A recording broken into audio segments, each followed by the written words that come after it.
GM. Welcome everyone and happy WoW Wednesday. Happy late WoW Wednesday. We're doing it on Thursday this time because of scheduling conflicts, but we're very excited to introduce you to our guest, Robin. I'm just going to make sure that she's here. Okay, I see both Robin and Humans of WoW. Give me a second while I invite them up. Hi. Hello. Good morning. Yeah. What's up, y'all? Oh, good to see you. Thank you for being with us, Robin. Hosting. We're so grateful to be here with you, and happy late WoW Wednesday. Yes, exactly. Oh, yeah.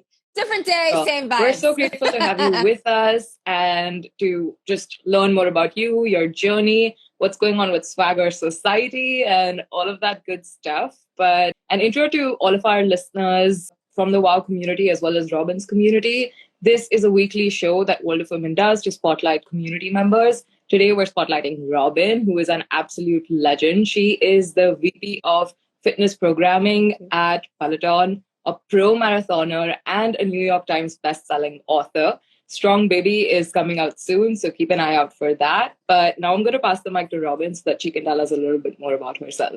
Oh, hi. Thank you. I definitely am not a pro marathoner.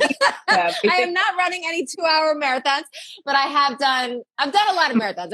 I've done 27 marathons. So I definitely have some miles under my belt.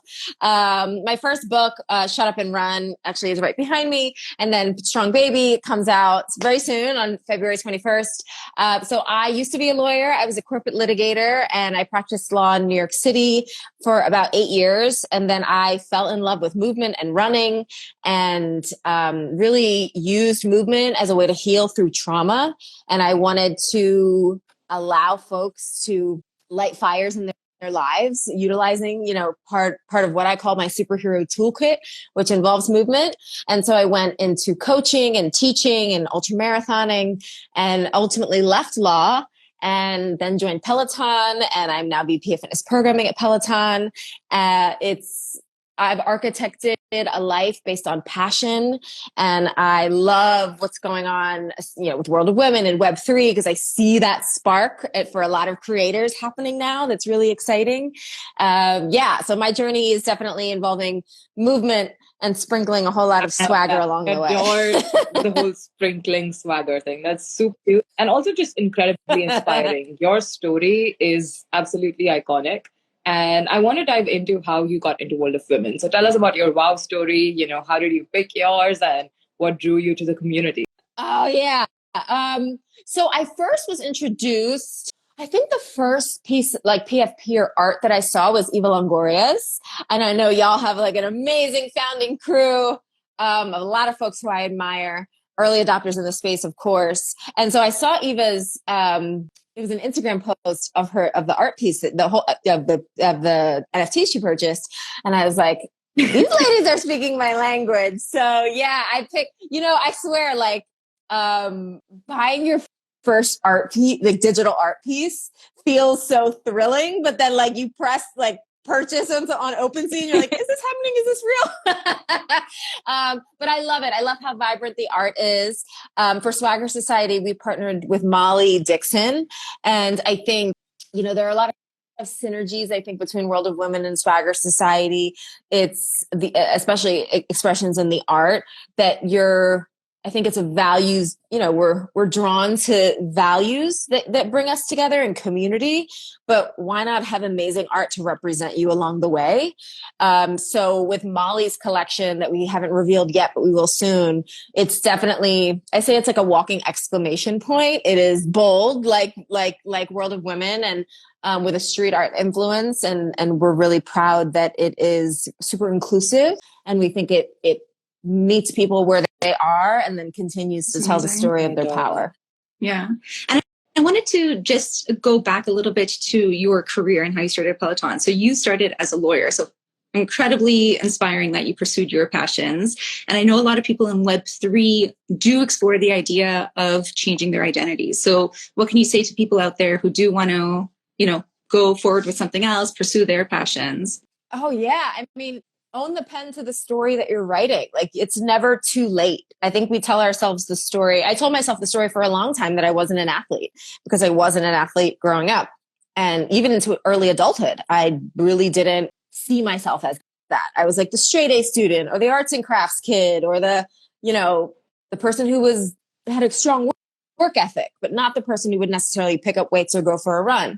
And that I think once we start to own the narrative that goes on in between our ears, it's incredibly powerful how we can move forward and how we can start to leverage what makes us different in the world. And I see that happening a lot in Web3. It feels like this new frontier, right? And I like to see people betting on themselves, taking chances, meeting other like-minded folks in little micro communities that you see bubbling up, and really cool conversations on Discord and things. And it's nice. I really think it's exciting to see. And for sure, I mean, we're revolutionizing what the creator economy can look like and how folks can directly invest in people that they believe in and art that they find provocative, and communities that they find engaging. I mean, you all obviously know you're leading the pack on that. And I think in terms of like the individual inflection points, for me, leaving law was like a 2-year iterative process. It wasn't an overnight aha moment. There were like maybe 1,000 aha moments, but they were really subtle. I think we don't talk about that enough, right? We talk about passion and we talk about living a life of purpose, which I certainly believe in. But I think sometimes we think it's going to be like this loud voice. And sometimes, often, I think more often, it's the whisper that we need to tune into and then work hard at that, right? So the story arc isn't necessarily cinematic. It could be really, really small little inflection points. But I think that the more that we listen to the conversation we're having with ourselves, which is the number one most important conversation we're ever going to have, the stronger, the greater we can stand in our power, and then we're more of service to the world that way when we're really in our truth. Clearly, like a big part of your truth was fitness, and you doubled down on that early on in your career. So tell us how you found Peloton. How did you like grow to become the VP, and just a little bit about your work life? Yeah. So I've been at Peloton 9 years, Wow. which is hard to believe. It's flown by. But I read about Peloton. I did a vision board. I'm huge into vision boards and journaling and all that stuff. And it's something I talk about in detail in my masterclass on mental toughness. And in my business quadrant, I had put storytelling, disruptive technology. And I didn't even know what that meant. I was like, girl, you're just like throwing words on a page. But I was reading an article and I read about Peloton, and it was very, very early in the early stage of the company. And I thought, okay, this is certainly disruptive. So I reached out, I sent an email to the company, and they responded. And I think, that same week I had really important meetings that ended up changing my life. And I was one of the first instructors hired, initially for cycling. That was our initial product. And now we've expanded to tread and an app and a really robust community that is incredibly powerful. And I am very honored to teach on the platform. I teach cycling, I teach strength, tread. So yeah, 3 modalities, but we've got a whole team of instructors. I call them my fellow superheroes. Like, for me personally, like many, Peloton was a COVID purchase. And my husband is like, he was so excited we were talking to you. He uses it every day. He loves it so much. And I'm curious, like your days, how often or like how long do you film each day? How many exercises do you do? What does your day look like? Oh, how many exercises? I mean, that's hard to count. But I would say 4 to 5 days a week I'm in the studio filming content. It really depends on what it is that we need to capture. But yeah, I would say long days, on average, it's that. Well, the hustle's real. I'm not putting in short days. That's for sure. I know that one of our community assistants has like a World of Women Peloton tag under which like people are coming together to share their whole fitness journey with each other. And it's super, super cool. But tell us a little more about like what it was like to be a woman 9 years ago, figuring her life out. Were there any pressures that came with your line of work, and what was it like to be in the spotlight all the time? I mean, I think every industry has its own interpretation of pressure, right? Like we all have it, whether it's public facing or not. I mean, for sure, the job comes with a very specific lens, right? You're in front of millions of people every day. But that's also a choice, right? It's something that comes part of it. And then you develop a skill set that kind of allows you to navigate those spaces. I will say I don't think there's a single job or a single industry that doesn't also have an element of imposter syndrome, for folks who are entering it or trying to achieve something specific within it. So that's a through line, a commonality for all of us. And it's one of the things I want to combat with Swagger Society, right? Is for me, the vision for Swagger Society is to have a place where folks who are already getting things done, right? So this is for the people who self-select into the hustle, but want to achieve more for themselves, but don't want to do it as a lone wolf. Swagger Society is going to be the accountability partner. And when I think about what I needed to hear and what I still need to hear at different points in my journey, as a business person, as an entrepreneur, as a mother, as an author, I have my things in a few fires, my irons in a few fires now these days. I still have that little voice sometimes that I need to combat. And I think it's easier to silence the inner critic and amplify the inner advocate when you are rooted in community, when you're incentivized perhaps with, a leaderboard or a reward system, something that gamifies it a little bit, and not just related to fitness. So, we're widening the aperture in Swagger Society. So yes, there's movement and those goals are absolutely going to be included in the conversation. But I think it's broader than that. Sometimes it's simpler than that. Sometimes it's like, I just want to read 10 pages a day in my book. Can we talk about that? Right. So I envision Swagger Society not only being folks' accountability partner, but then as we grow, as the community starts to really crystallize, I see kind of like micro communities and people finding their power posse, perhaps based on specific specialized goals and literal or figurative finish lines.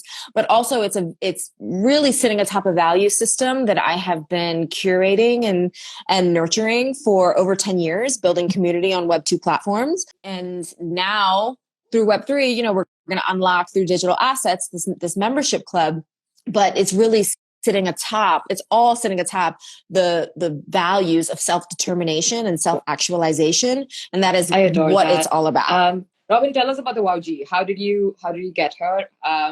Were there any traits in particular that drew you to her? Oh gosh. I mean, I went down a whole rabbit hole. I was like, what about this combo? What about this combo? That's part of the fun, right? And searching and it's so cool. And then you think you fall in love with one and then you're like, let me just tweak the search. And then you're like, no, but I love her. And it's cool.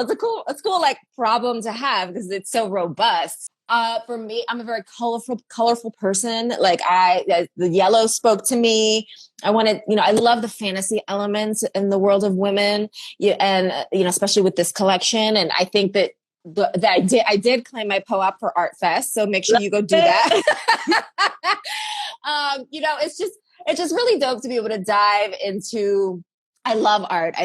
I've grown up with art. My husband and I are collectors. We're on the Artists Council at the Whitney in New York City. And I like to see where art's going, right? Like, I think that we can be in parallel tracks in the intersectionality of a lot of these traditional OG kind of concepts, and then where the digital art and AR is going to go. So yeah, I will say that is one of my most fun little hobbies now, is like digging into OpenSea and like just putting in searches and seeing what comes up. And then of course, like invariably the one I fall in love with is like the most rare and like a million ETH. And I'm like, but I don't know if that's the price point today. You know what I mean? But that's the art world, I guess. It's funny though, like majority of the WoWs that I'm most drawn to are also the ones that are like completely unlisted, other than of like way never selling, and it's the funniest thing. But okay, yeah, that's super cool. Speaking of Art Fest, did you claim your free artwork when you were doing the whole POAP thing as well? Oh, yes, cool. I did. I did both at the same time. We have Frostring opening today, and it's my favorite world because my WoW is blue, and I've been like waiting to like claim my art after this idea. Oh, see, I didn't even think to do that. I was like, let me just do this right now. So there may be one that I like a world that I didn't dive into yet that might have been more Robin. But listen, I'm just happy it's just so cool to have these little moments where we can engage, right? And be like, I was there.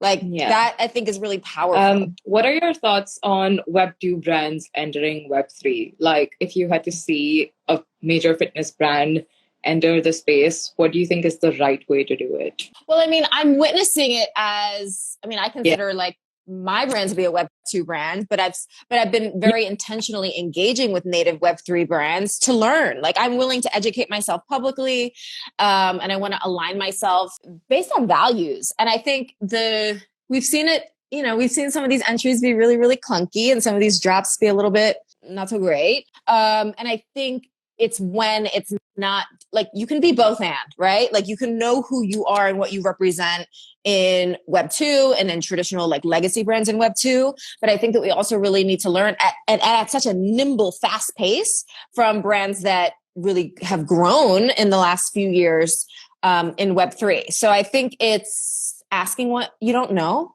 and being willing to leverage what you do. So how long ago did you Swagger Society? For maybe like 18 months. My husband was an early adopter in Web3. He's been working in the space in finance for quite a bit. And in the beginning, I was like, oh, that's just something Drew's doing. And then I started paying attention to like the Evas and the Reeses and the Gary V's and my BFF and World of Women. And I was like, oh, hold up, I want to be involved in this.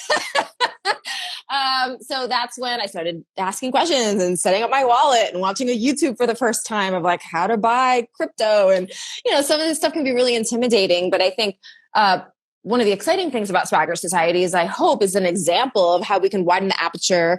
And I know you all are on board with this, of like bringing more seats to the table of folks who say like, I don't know everything. Well, anyone who says they know everything about Web3 that's nonsense. But it's like being willing to say, you belong here. Let's have robust conversations. Let's get curious. Let's continue to architect this world. I mean, we're in like Web 3.1. Like, this is still the beginning. You're not late. You're right exactly where you're supposed to be. Continue to ask questions, and find, just like anything else, it's like finding the people that you energetically vibe with. Like, just because you join like one Discord or join one, virtual event or in real life event, it doesn't necessarily mean like, oh, Web3 is not for me. Like, that's like saying that the internet isn't useful. Like, we're all going to have some access point to this. We just have to find the one that is, is salient to us. That's super interesting. Like, that is the magic of communities and the magic that can like happen when everyone comes together and they're driven by this goal. And that's what I kind of love about Swagger Society. How are you teaching your audience about NFTs? Like, I'm sure that so many of them are like, "Use like, what is Robin doing?" It's conversations with folks who are already like doing it in the space, right? It's like like this right now. The Twitter spaces that I've done. It's really elevating conversations and educators that are already doing it. And that I want to just continue to build bridges. I want people to realize that they are welcome to this party, and you don't have to know what Bitcoin is, what crypto is. You don't have to call it an NFT. Like, it's one of the reasons actually we've made, when we mint for Swagger Society, you're going to be able to do it. If you have access to a credit card or the internet, you are going to have access. It's not going to be, you don't have to even set up a wallet to be part of Swagger Society. So, I do recommend setting up a wallet, but it's like that. I don't want these things to feel like frictiony and impediments, whether it's the vernacular or, the way in which we're using the technology. Like, I don't consider myself a technologist. I'm much more interested in what the technology can do for us. I would love to get to a place where we're just like, it's a little less clunky. Some of this stuff is still not so user friendly, but we're getting there, and we're making strides every single day. But I think we just have to keep staying in the conversation. I'll be frank, when Drew would go to some of these like ETH crypto conferences and send me photos, I was like, that's real male and real white. So we're going to have to do something about that. And that's part of the objective of Swagger Society, is that it's intentionally inclusive. If you consider yourself to be someone who likes to do epic shit and wants to do something in your life, then this is it. This is getting that person who knows how to get there's a little bit of momentum to their next level. I say that it's like rocket fuel for a hustler. And I have been crafting a superhero toolkit for over 10 years. And that's really injected into this. So whether it's a competitive leaderboard, whether it's the reward system that we're going to be, the leaderboard is obviously you're going to be able to have swagger points that are going to get you to redeem for in real life events with me. Gated content with other creators and hosting really important conversations with other folks that I respect in the Web3 world and not. and brand partnerships that are going to have amazing capsule, like limited edition merchandise. And I've really never released merchandise in my life. So this is a first time, and I want to do it. Like, if I'm not interested in it, if I wouldn't use it, if it's not a conversation that I would participate in, then it's on the cutting room floor. Like, there is no excess. And we're starting small. The first drop is going to be pretty limited. I can't really disclose more than that, but I want to go deeper with my community. And this is a way to go beyond comments on Instagram, and really have two-way conversations that are robust. So much, because I can see the love that is going into this, and also just the passion and ambition with which you're building Swagger Society. Every project has an origin story. For us, it was that, Yam was sick of not seeing female representation. I hear that. So, what planted that seed for you to create Swagger Society and push this forward? So I think it's twofold. It's knowing that I was having the siloed, fragmented conversations, right? So it's like, I've got something going on here on Twitter, some folks on Facebook, some folks who just DM me because they bought my book, but they're not on any of these platforms, And I thought, what if we had a hub? What if I built a kingdom? What if I built a kingdom for us? And that's what I did. We're building a kingdom. But it's, the reason we're using NFTs and digital assets to unlock the membership club is because it's not only the feature, but it's a way for, no matter where you are in the world, for us to plug in and access this hub. We're not going to be fragmented. The conversations are going to be two-way conversations. There's going to be, a place where you go for Swagger Society that you're going to be able to see, like literally on your screen, your digital assets, personalized message to me. If, you're in that tier of membership, it's going to be a place where you can see the leaderboard, all based on goal setting, all based on accountability and the principles of self-actualization and self-determination. And this is beyond fitness. I'm talking like you're trying to start a business, you are a college kid and you're just trying to get to graduation. Like, I really see like-minded folks finding each other, and then not only championing each other as a power posse, but then of course I want to share my toolkit with the community. And,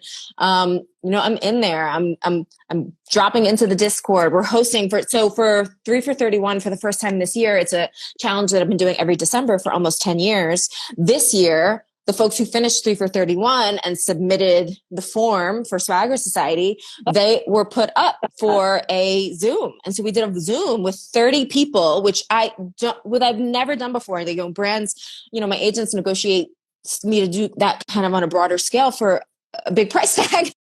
But was incredible for me. I was like, oh my gosh, yeah, totally. Let's talk. What questions do you have? And that's an example of an ability for us to go deeper, for folks who really are engaged and are participating. And for Swagger Society, so yes, we're going to mint and we're going to have tiers of membership for holders, but anybody who participates in our challenges, like 3 for 31, they've already started accruing jewels in their crown, so to speak. So it really, anybody can be a member of Swagger Society. I really mean that. I want folks to be able to participate, even if they don't ever. Community, accountability, and access to you. That sounds amazing. And so mint? Yes. The mint. Yes, the mint is happening this spring. Wow. Okay. I really like how you're rewarding your earliest supporters. I love that. Okay, you did the Zoom, you invited them, and now you're like making sure that they're benefiting from being present and really engaged. Yes, absolutely. They're day one stakeholders. Like, that's really powerful. Yeah. I don't take that for granted. Before we get into our last question, because I want to be mindful of your time, I do want to give a shout out to a couple of WoW holders who are in the chat.